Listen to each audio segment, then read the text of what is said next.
पुराने Kuwait city की कहानी पार्ट 2।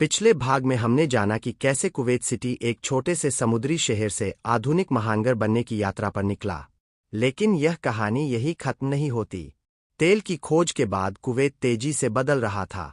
नई सड़कें बन रही थीं, नए स्कूल खुल रहे थे और दूर दूर से लोग बेहतर जीवन की तलाश में कुवैत आने लगे थे।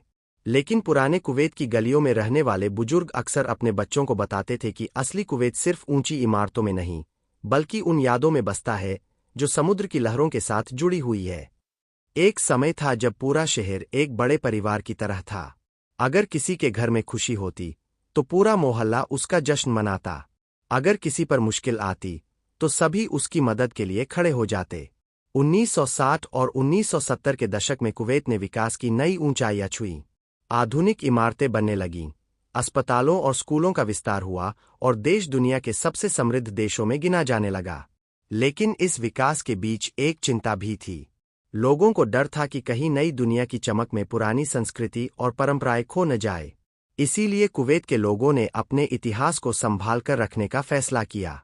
पुराने बाजारों, पारंपरिक घरों और समुद्री विरासत को सुरक्षित रखने के प्रयास शुरू हुए ताकि आने वाली पीढ़ियां जान सके कि उनके पूर्वजों ने कैसी जिंदगी बिताई थी।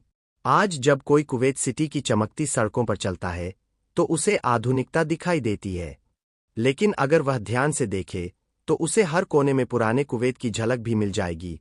समुद्र की खुशबू, मोतियों की कहानियां और उन लोगों की मेहनत जिन्होंने इस शहर की नींव रखी थी। दोस्तों, कुवैत की असली ताकत सिर्फ उसकी इमारतों या दौलत में नहीं है, बल्कि उन लोगों में है जिन्होंने कठिन परिस्थितियों में भी अपने सपनों को जिंदा रखा।